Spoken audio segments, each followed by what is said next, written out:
Today, we are going to crack the code on a hidden psychological force that quietly steers almost every single decision you make, from what you buy, to your career, to your relationships.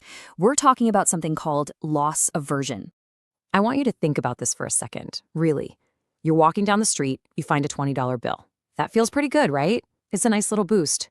But now, flip it. Imagine you reach into your pocket and realize you lost a 20. That feeling?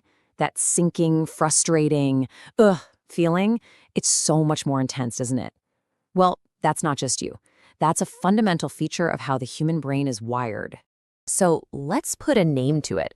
This phenomenon is what psychologists call loss aversion. It's a cognitive bias, basically a mental shortcut, where the pain of losing something is way more powerful than the pleasure of gaining that exact same thing. It means that at our core, we are hardwired to protect what we have, even if it means missing out on a chance to get more. But how much stronger is it? Is it just a little bit? Nope. The research points to a surprisingly consistent number. Psychologically, losses feel about twice as powerful as gains. That $20 you lost, it hurts about twice as much as finding it felt good. That simple 2x rule has huge consequences for how we all live our lives. So where on earth did this idea come from? To get that, we need to hop in a time machine and go back to the 1970s, to a theory that completely turned the world of economics on its head. The guys who figured this out were two psychologists, Daniel Kahneman and Amos Tversky. See, before them, most economic models were built on the idea that we're all perfectly rational beings, like little computers making decisions. But Kahneman and Tversky looked around and said, that's not how real people work at all. Their big idea to explain our weird, irrational behavior was something they called prospect theory. Okay, this graph right here is the heart of the whole theory. It shows a few really important things. First, we don't think about our total net worth when we make a decision. We think in terms of gains and losses from where we are right now. That's our reference point.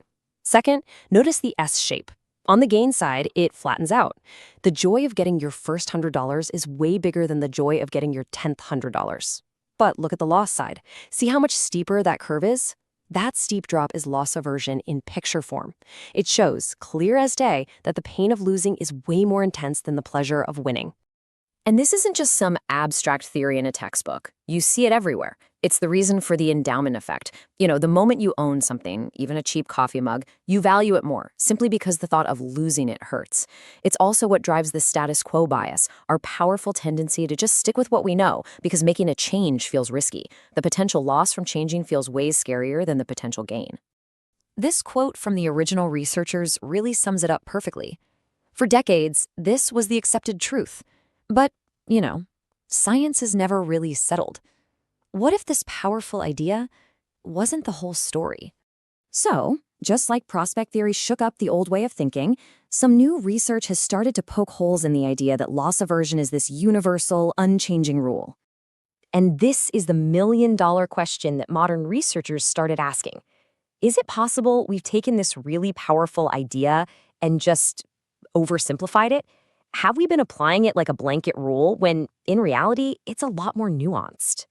And that's exactly what researchers like David Gale and Derek Rucker argue. Their work suggests that, loss aversion is a real thing, but it's not some law of physics. It's a phenomenon that can get stronger or weaker depending on the situation. In some contexts, the desire for a gain can actually feel more powerful than the fear of a loss. So if it's not always loss aversion, what else could it be? Well, Gale and Rucker proposed that a lot of what we call loss aversion might actually be something they call change aversion.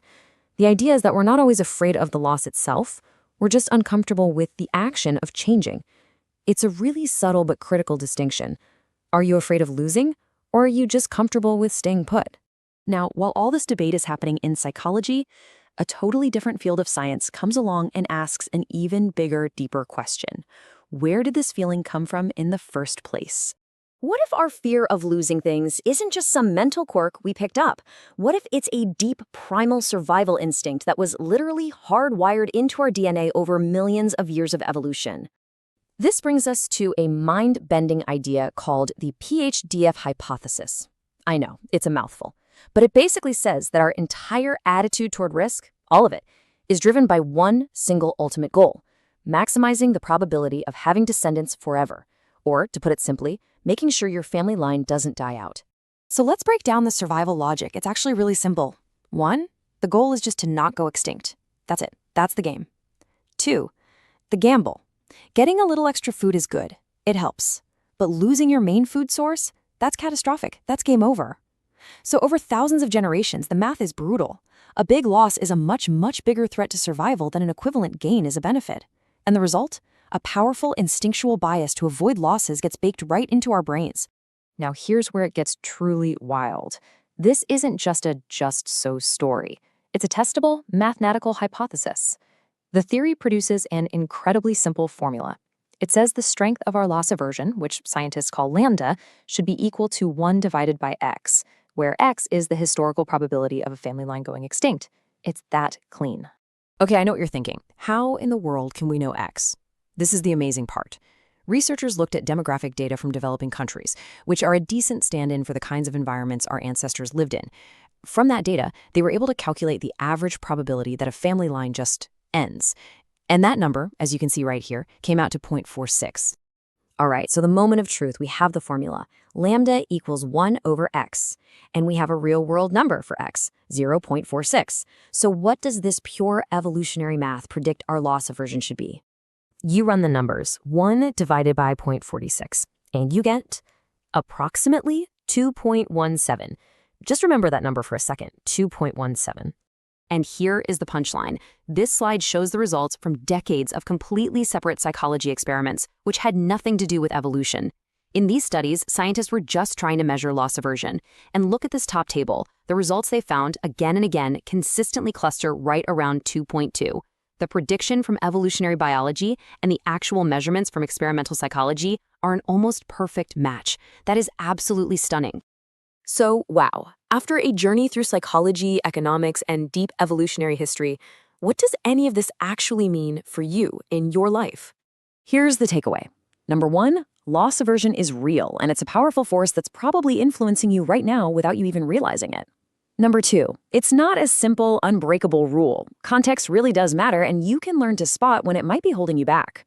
And finally, the next time you feel that awful sting of a loss, just pause for a second and appreciate that you might be feeling the echo of an ancient survival instinct, an instinct that helped our ancestors make it, and ultimately led to you being here today. So I'll leave you with this question to chew on. Now that you know our fear of loss might just be an old survival program running in the background, when should you listen to it? And when should you have the courage to override it? The next time you face a big decision, ask yourself, is this my rational brain talking, or is it my inner caveman?